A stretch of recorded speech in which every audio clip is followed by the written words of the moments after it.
नमस्कार। राजकीय औद्योगिक प्रशिक्षण संस्थानों के व्यवसाय ड्राफ्टमैन सिविल के टॉपिक कॉलम जो कि हमारे सेकेंड ईयर में आता है, आज इसके बारे में हम चर्चा करेंगे। मेरा नाम है मुबशिर अली सिद्दीकी, अनुदेशक ड्राफ्टमैन सिविल, राजकीय औद्योगिक प्रशिक्षण संस्थान ऊंचा रायबरेली से। तो चलिए शुरू करते हैं। जैसा हमने जाना कि हमारा टॉपिक क्या है, कॉलम। तो कॉलम क्या होता है, सबसे पहले उसके बारे में हम जानेंगे। देखिए, कॉलम को हिंदी में हम लोग कहते हैं स्तंभ।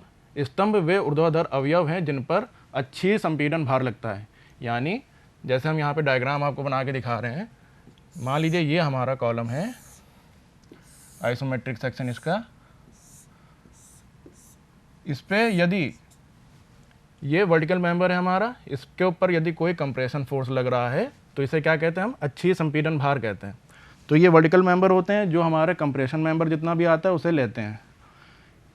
ये हमारे बहुत महत्वपूर्ण अंग होते हैं क्योंकि जितना भी संपूर्ण भार स्ट्रक्चर का होता है, वो स्लैब का हो चाहे जिसका हो, वो बीम के थ्रू कॉलम और कॉलम के थ्रू हमारा फाउंडेशन तक जाता है। तो स्तंभ वे ऊर्ध्वाधर अवयव हैं जिन पर अच्छी संपीड़न भार लगता है। स्तंभ में अच्छी संपीड़न के साथ साथ बंकन क्रिया भी होती है। क्या होता है, बंकन क्रिया। यानी जब इसके ऊपर इस तरीके से लोड लगता है तो ये बेंड होने के भी इसके चांस रहते हैं। तो इसे क्या कहते हैं, बंकन क्रिया कहते हैं। इस वजह से इसे बीम कॉलम भी कहा जाता है। ये थी हमारी कॉलम की डिफिनेशन। आगे पढ़ते हैं इसके बारे में कि इसके कौन कौन से टाइप होते हैं। देखिए, कॉलम का वर्गीकरण, क्लासिफिकेशन ऑफ कॉलम। कॉलम को कई प्रकार से बांटा गया है, जिसमें हमारा पहला जो बेस है वो है हमारा क्या, शेप के क्रॉस सेक्शन के आधार पर, यानी अनुप्रस्थ काट की आकृति के आधार पर कॉलम का वर्गीकरण। तो इसमें कई तरह के कॉलम आते हैं। जैसा पहला है हमारा स्क्वायर कॉलम, आप देख रहे होंगे, जिसकी चारों भुजाएं बराबर हो वो होगा हमारा स्क्वायर कॉलम। आयताकार कॉलम, आयताकार स्तंभ, रेक्टेंगुलर कॉलम, जिसकी दो भुजाएं सामने के बराबर हों वो हमारा हो गया आयताकार कॉलम। गोल कॉलम यानी वृत्ताकार कॉलम। इसी प्रकार से आता है हमारा टी शेप का कॉलम और एल शेप का कॉलम। टी शेप का कॉलम और एल शेप का कॉलम कहाँ यूज़ होते हैं, इसके बारे में जानते हैं। देखिए, मान लीजिए ये हमारी दीवार है, ये ब्रिक का सिंबल है, ये मान लीजिए चुनाई है, ये यहाँ पे ब्रिक की दीवार है। तो ऐसे टी जंक्शन पे जब कभी कॉलम बनता है तो किस शेप का बनता है, टी शेप का बनता है। मान लीजिए ये हमारा आरसीसी का कॉलम बन गया, तो ये हो गया हमारे टी शेप के कॉलम। इसी प्रकार से जब दो दीवारें आपस में 90 डिग्री के कोण पर बनती हैं तो ऐसे यहाँ पे कौन सा कॉलम बनेगा, हमारा एल शेप का कॉलम बनेगा। ये मान लीजिए हमारा आरसीसी का एल शेप का कॉलम होगा, ये हमारी दीवारें आ रही हैं। तो इसी तरीके से कुछ आकार और हैं, इसके बारे में जानते हैं। एक है हमारा पेंटागोनल कॉलम, पंचभुज यानी 5 भुजाएं हों, तो इस तरह के आकार को क्या कहेंगे, पेंटागोनल कॉलम। हमारा हेक्सागोनल कॉलम जिसमें 6 भुजाएं हों वो होगा हमारा हेक्सागोनल कॉलम। इसी तरीके से ऑक्टागोनल कॉलम जिसकी 8 भुजाएं हों वो होगा हमारा ऑक्टागोनल कॉलम। इस तरीके के आकार के कॉलम का प्रयोग बहुत कम होता है क्योंकि इसे कास्टिंग करने में काफ़ी प्रॉब्लम आती है। इसकी जगह पे आप वर्गाकार कॉलम बना लेते हैं या फिर सर्कुलर कॉलम बना लेते हैं, फिर उसके बाद किसी भी आकार में उसे बना दीजिए, शेप दे दीजिए। आर्किटेक्चरल पर्पज़ के लिए इन सब कॉलमों का प्रयोग किया जाता है। अब आगे बढ़ते हैं। निर्माण की सामग्री के आधार पर कॉलम को किस प्रकार से वर्गीकृत किया गया है, तो जानते हैं। सबसे पहला जो हमारा है वो कौन सा है, टिम्बर कॉलम। टिम्बर कॉलम ऐसे कॉलम होते हैं जो लकड़ी के बने होते हैं। ये भार में काफ़ी हल्के होते हैं और हल्के वजन सहने के लिए इन्हें बनाया जाता है, टेम्परेरी स्ट्रक्चर के लिए जैसे नहीं यूज़ किया जाता है। तो ऐसे कॉलम को क्या कहेंगे, टिम्बर कॉलम। इसी प्रकार से एक आता है हमारा मैसोनरी कॉलम। मैसोनरी कॉलम कौन से होंगे, पत्थर या ईंट की चिनाई के लिए जितने भी कॉलम यूज़ हो रहे हैं उसे कहा जाएगा मैसोनरी कॉलम। ये हल्के भारों के लिए उपयोग में लिए जाते हैं, ये हल्के भारों के लिए उपयोग में लिए जाते हैं। इसी प्रकार से आधार पे, मटेरियल के आधार पे और कौन से कॉलम होते हैं, एक होता है हमारा आरसीसी कॉलम। आरसीसी से आप जानते हैं क्या होता है, रेनफोर्स सीमेंट कंक्रीट। आरसीसी क्या होता है, रेनफोर्स सीमेंट कंक्रीट। तो इनसे बने हुए जितने भी कॉलम होंगे वो क्या कौन से होंगे column? RCC column. RCC column में मान लीजिए ये इसका सेक्शन है, ये वर्गाकार कॉलम है, इसमें अंदर ये हमारे इसके रिंग पड़े हुए हैं जिसे लेटरल टाइज भी बोलते हैं। इस कॉलम में आपके ये सीमेंट कंक्रीट है। सीमेंट कंक्रीट आप जानते ही हैं, मोरंग गिट्टी बालू के साथ यदि सीमेंट को मिलाया जाए वो सीमेंट कंक्रीट बन जाती है। यदि इस कंक्रीट में सरिया का भी प्रयोग किया जाए तो वो कहलाती है हमारी रेनफोर्स सीमेंट कंक्रीट। तो ऐसे कॉलम यदि बनते हैं तो उन्हें कहा जाता है आरसीसी कॉलम। ये बहुत अधिक मजबूत होते हैं तथा इनका अधिक भार सहन करने के लिए इनका प्रयोग किया जाता है। इस तरीके के कॉलम को डिज़ाइन किया जाता है। इनका आकार और इनके अंदर यूज़ होने वाली जितनी भी इस्पात की छड़ें हैं उनका डिज़ाइन के आधार पर अभिकल्पन किया जाता है। उसमें निकल के आता है कि कॉलम की चौड़ाई कितनी आएगी, लंबाई कितनी आएगी, उसमें प्रयुक्त होने वाली सरियों की मोटाई कितनी आएगी। इसी प्रकार से एक कॉलम हमारा यूज़ होता है, वो है हमारा स्टील कॉलम। ये देख रहे हैं आप यहाँ पे, ये है हमारा स्टील कॉलम। ये कौन से कॉलम होते हैं? जो स्टील के बने हो, जैसा नाम है इसका, जो स्टील के बने होंगे वो स्टील के कॉलम होंगे। स्टील कई सेक्शन में आते हैं, आपने देखा होगा सी सेक्शन आता है, आई सेक्शन आता है। इस तरीके के कॉलम जब प्रयुक्त होते हैं तो ऐसे कॉलम कहलाते हैं हमारे स्टील कॉलम। इन कॉलम का प्रयोग कहाँ पे होता है? क्योंकि ये सबसे अधिक भार सह सकते हैं। तो आप जानते ही हैं जैसे दुबई में बुर्ज खलीफा बनी है हमारी, तो उसमें ज़्यादातर स्टील स्ट्रक्चर का प्रयोग किया गया है क्योंकि ये बनने में काफ़ी तेज़ी से बनाए जा सकते हैं और ज़्यादा से ज़्यादा वज़न सह सकते हैं। तो इसलिए इस तरह के स्टील कॉलम का प्रयोग किया जाता है। एक आता है हमारा कंपोजिट कॉलम। ये है हमारा कंपोजिट कॉलम। ऐसे कॉलम जो बहुत अधिक भार सहन करने के लिए बनाए जाते हैं वो कंपोजिट कॉलम कहलाते हैं। कंपोजिट का मतलब ही होता है दो चीज़ों को मिला के बनाना। अब आरसीसी में जैसे मान लीजिए ये हमारा सेक्शन है, इसके अंदर यदि आई सेक्शन या सी सेक्शन डाल के कोई कॉलम बनाया जाए तो वो क्या कहलाएगा? हमारा कंपोजिट कॉलम। यदि आरसीसी और उसके अंदर स्टील कॉलम को मिला करके कोई स्ट्रक्चर बनेगा तो वो क्या कहलाएगा? हमारा कंपोजिट कॉलम। इसी प्रकार से भार के आधार पर कॉलम को बांटा गया है। भार के आधार पर मतलब उसके ऊपर जिस प्रकार की लोडिंग आ रही है उसके आधार पर कॉलम को बांटा गया है। उसे दो प्रकार में बांटा गया है। पहला है हमारा एक्सियली लोडेड कॉलम यानी अच्छी भारित कॉलम। ऐसे कॉलम जिनके भार केंद्र पर लगते हैं अच्छी भारित कॉलम कहलाते हैं। जैसा हमने आपको शुरू में बताया था, मान लीजिए ये हमारा कॉलम है, इसका ये सेंटर है। इस सेंटर के ऊपर अगर कोई कॉलम का लोड लग रहा है तो वो क्या कहलाएगा? हमारा अच्छी भारित कॉलम कहलाएगा। और यही अगर लोड अगर सेंटर पे ना लग के किसी दूर पे लगे तो वो क्या कहलाएगा? आपका इसेंट्रिकली लोडेड कॉलम। ऐसे स्तंभ जिन पर भार केंद्र पर ना लगकर इससे कुछ दूरी पर लगता है उत्केंद्रीय भारित स्तंभ कहलाते हैं। तो ये थे हमारे लोडिंग के आधार पर कॉलम के प्रकार। आगे बढ़ते हैं। स्लेंडरनेस रेशियो तनुता अनुपात के आधार पर कॉलम के प्रकार। तो सबसे पहले जानेंगे कि तनुता अनुपात होता क्या है। तो किसी स्तंभ की प्रभावी लंबाई और न्यूनतम घूर्णन त्रिज्या के अनुपात को तनुता अनुपात कहते हैं। यानी किसी की भी कॉलम की इफेक्टिव लंबाई हो गई और उसकी minimum least radius of gyration के रेशियो को क्या कहा जाएगा? तनुता अनुपात कहा जाएगा। तो उसके आधार पर कॉलम को तीन तरह के भागों में बांटा गया है। एक है हमारा शॉर्ट कॉलम, एक है मीडियम कॉलम, एक है लॉन्ग कॉलम। तो सबसे पहले जानेंगे शॉर्ट कॉलम क्या होते हैं। तो ऐसे कॉलम जिनका रेशियो 32 से कम या इसके बराबर होता है वो छोटे स्तंभ या शॉर्ट कॉलम कहलाते हैं।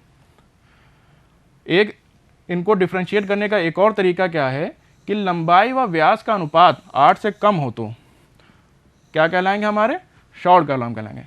यदि कॉलम की लंबाई और उसका व्यास, इसका अनुपात 8 से कम हो तो क्या कहलाएंगे, हमारे शॉर्ट कॉलम कहलाएंगे।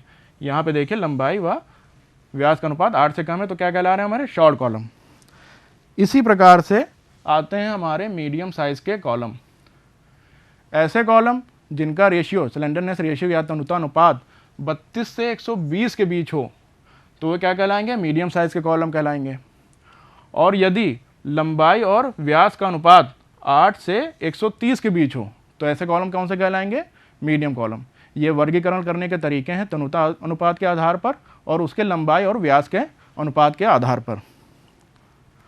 आगे बढ़ते हैं लॉन्ग कॉलम पे। अब जिनका तनुता अनुपात या स्लेंडरनेस रेशियो 180 से अधिक होता है तो ऐसे कॉलम क्या कहलाते हैं, लॉन्ग कॉलम कहलाते हैं। और यही रेशियो अगर लंबाई और व्यास का अनुपात 30 से अधिक हुआ तो क्या कहलाएंगे हमारे, लॉन्ग कॉलम। अब इनके लेटरल रेनफोर्समेंट यानी पार्श्विक प्रबलन के आधार पर कॉलम को वर्गीकृत किया गया है, उसके बारे में जानेंगे। बेस्ड ऑन लेटरल रेनफोर्समेंट, पार्श्विक प्रबलन के आधार पर। देखिए जब भी कॉलम में सरिया प्रोवाइड की जाती है, सरिया डाली जाती है तो उसको आपस में बांधने के लिए जो लेटरल टाइज, जिसे रिंग भी कहते हैं आम भाषा में, वो बांधी जाती है। इसे किस लिए बांधा जाता है, क्योंकि मान लीजिए ये कॉलम है हमारा, सामने से देख रहे हैं इसे सेक्शन काट के, इसमें ये हमारी बार है, ये हमारी सरिया है। इसको अगर हम आपस में इस तरीके से बांधेंगे नहीं तो जब इसके ऊपर लोड पड़ेगा तो ये सरिया बेंड होने के चांस ज़्यादा रहेंगे। तो ये सरिया जो बांधी जाती है इसका कार्य ही यही होता है कि ये सरिया को आपस में बांधे रखता है। आम भाषा में इसे इस तरीके से समझ लीजिए। तो इसे लेटरल टाइज बोलते हैं, इसे ही क्या कहते हैं, लेटरल टाइज बोलते हैं। तो इसके आधार पर कॉलम को दो भागों में बांटा गया है। पहला हमारा इस तरीके से कॉलम देख रहे हैं आप, ये कि ये वर्टिकल बार आपकी आ रही हैं, ये वर्टिकल बार है, ऊर्ध्वाधर बार, वर्टिकल बार भी इसे कहते हैं, लॉन्गिट्यूडनल बार भी कहते हैं इसे। इस बार को देखिए 1 2 3 4 ये सारी वर्टिकल बार हैं, इनको आपस में ये देखिए यहाँ पे यहाँ पे यहाँ पे सब लेटरल टाइज, ये लेटरल टाइज है, इसकी सहायता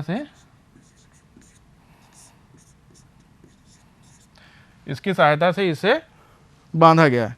तो इस तरीके के कॉलम क्या कहलाएंगे हमारे, column with longitudinal lateral ties. और इसमें ये देखिए इसका ऊपर से सेक्शनल व्यू दिखाया गया है, ये आपके सरिया हैं कई सारी और इसको आपस में लेटरल टाइज की सहायता से एक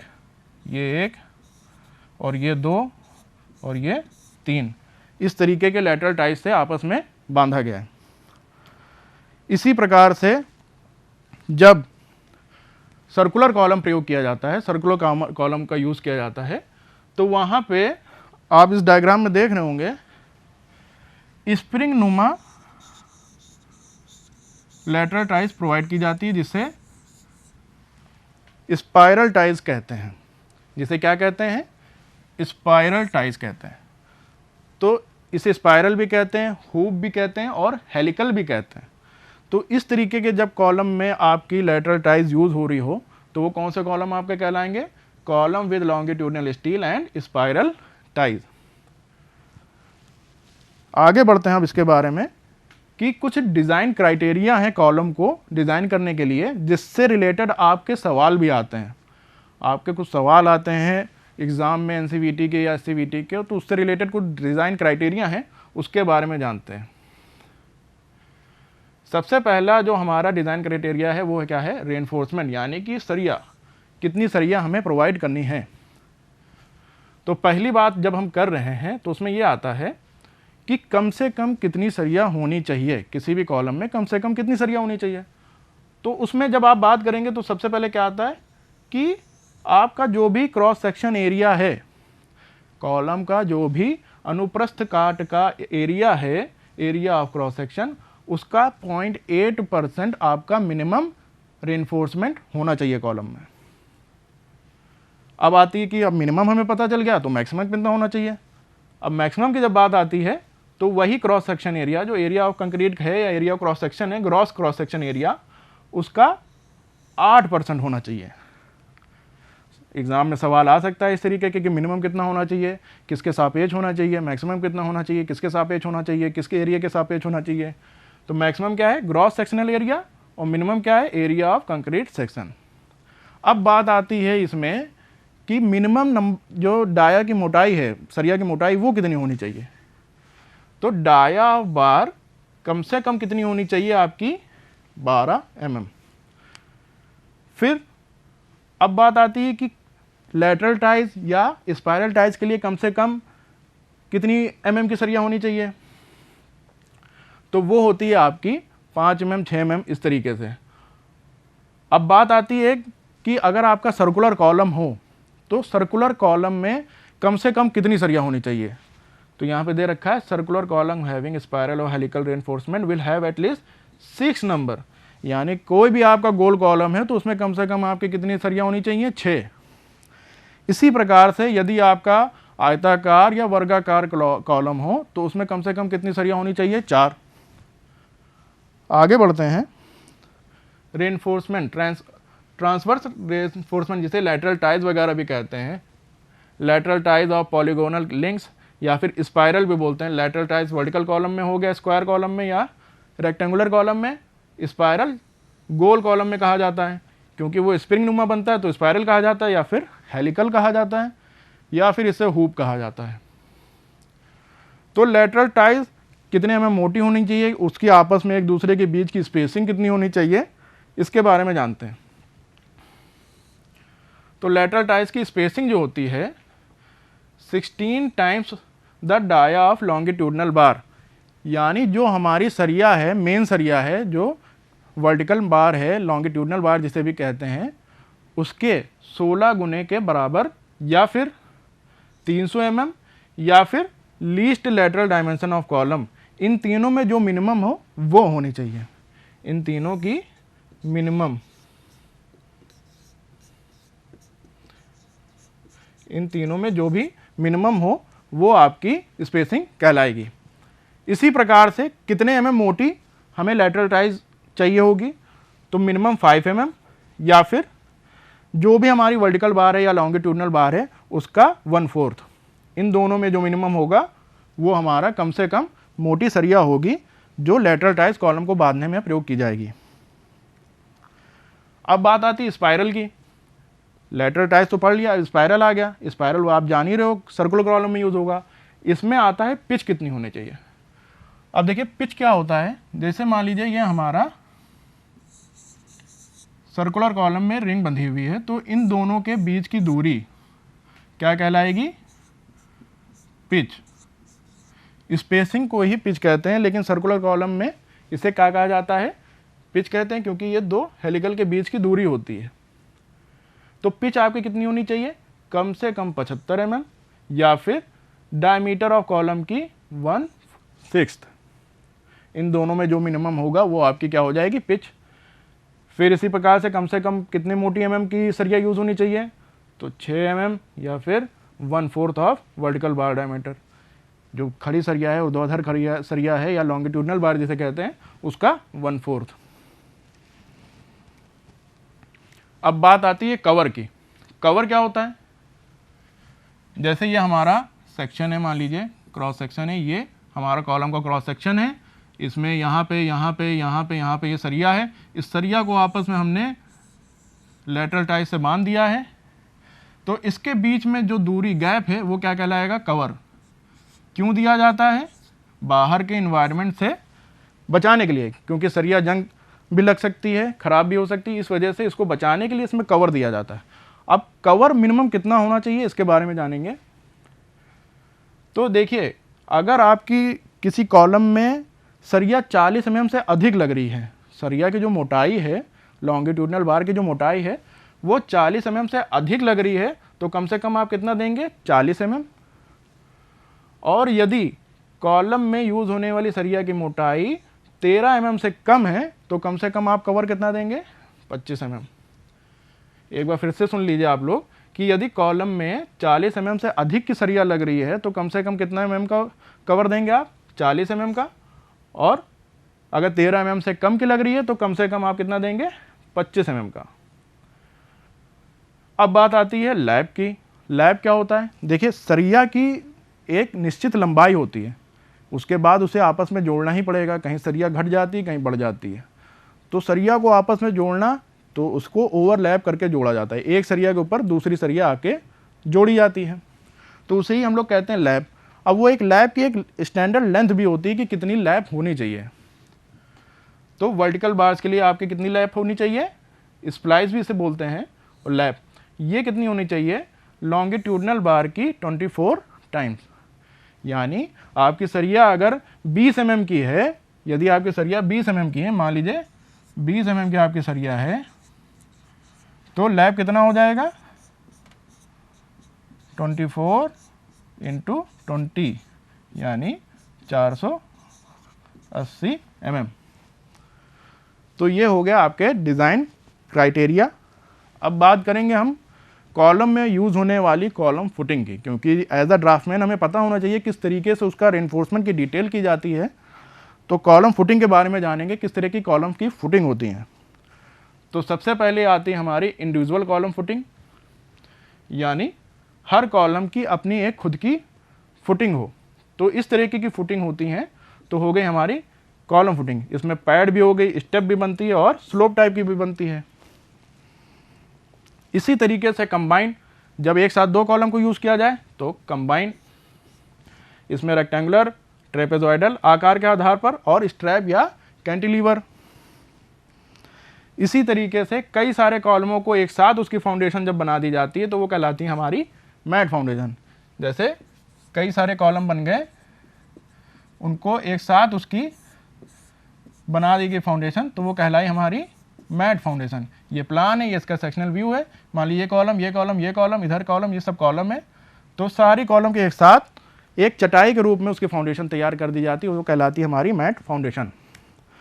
इसी तरीके से पाइल फाउंडेशन का यूज़ किया जाता है। जहाँ मिट्टी की बेयरिंग कैपेसिटी कम होती है, वहाँ पाइल के रूप में कई सारी पाइल बना करके उसके ऊपर पाइल का है, फिर उसके ऊपर कॉलम बनाया जाता है। इस तरह की जो हमारी होती है वो कहलाती है पाइल फाउंडेशन।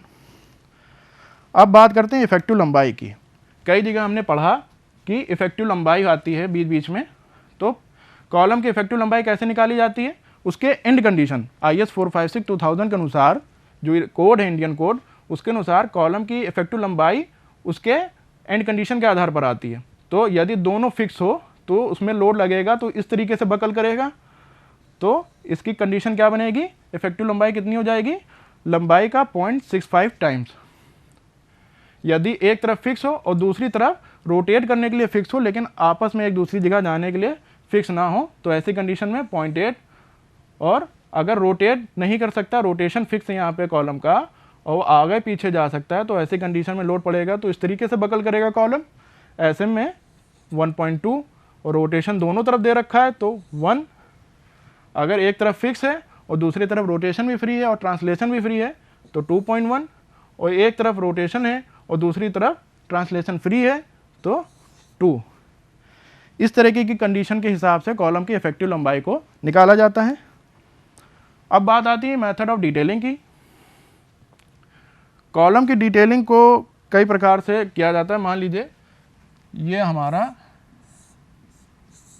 कॉलम है, सेक्शनल व्यू है इसका, और ये इसका प्लान है। अब इसमें जो भी वर्टिकल बार आती हैं उसे सबसे पहले तो हम नीचे बेस पे सरिया बिछाते हैं। तो सबसे पहले नीचे बेस पे सरिया बिछाई हुक टाइप में, एक बेड़ी पड़ेगी, फिर एक इसके ऊपर पड़ेगी जो कि पॉइंट के रूप में दर्शाई जाएगी, फिर इसके ऊपर खड़ी सरिया आ गई जो वर्टिकल बार है, लॉन्गिट्यूडनल बार है, इस तरीके से फिर इसे आपस में टाई कर दिया गया। तो इसे इस तरीके से दर्शाया जाता है कि ये हमारी मेन बार है या वर्टिकल बार है, कितने mm की है, कितने mm, और नंबर ऑफ बार कितनी है। इसी तरीके से ये लेटरल टाइज हैं, इन्हें दर्शाया जाता है कि ये कितनी मोटी हैं और इनकी आपस के बीच की स्पेसिंग कितनी है। उसी तरीके से बेस में जितनी भी सरिया पड़ती है वो यहाँ पे भी दर्शा सकते हैं, यहाँ भी दर्शा सकते हैं कि इसमें मेन बार कितने mm की है और कितने mm की दूरी पे आपस में है, और ये डिस्ट्रीब्यूशन बार है, ये कितने mm की है और कितने mm की दूरी पे हैं। ये कुछ रिंग के प्रकार हैं, किस तरीके से रिंग को आप बनाते हैं जिसे लैटरल टाइज बोलते हैं, आम भाषा में रिंग बोलते हैं, लेकिन इसका टेक्निकल टर्म लैटरल टाइज है। इसे किस तरीके से बनाते हैं, तो ये देखिए 4 कॉलम है, इसमें एक रिंग बना हुआ है जो इसके 2 पैर दिख रहे हैं, इसे लिगेट बोलते हैं। तो ये आपका एक कॉलम है। यदि इसमें 6 बार आ रही हो तो इसमें देखिए 2 तरीके से बना दिया गया है, एक रिंग ये बना दिया, एक रिंग ये बना दिया गया। इसी तरीके से कई सारे कॉलम और हैं। तो इसमें देखिए इस कॉलम में ये देखिए 8 हैं बार, तो इसको भी एक रिंग ये बनाया और एक आपस में रिंग इस तरीके से बनाया। तो इस तरीके के रिंग को जब बनाते हैं, ये उसके कुछ तरीके हैं, इसमें गौर से देख लीजिए आप इसे। तो आज के प्रशिक्षण में हमने जाना कि कॉलम क्या होता है, कॉलम के क्लासिफिकेशन के बारे में जाना कि उसके कौन कौन से क्लासिफिकेशन है, उसके आकार के आधार पर और उसके मटेरियल के आधार पर, उसकी लोडिंग के आधार पर, उसके सिलेंडरनेस रेशियो के आधार पर।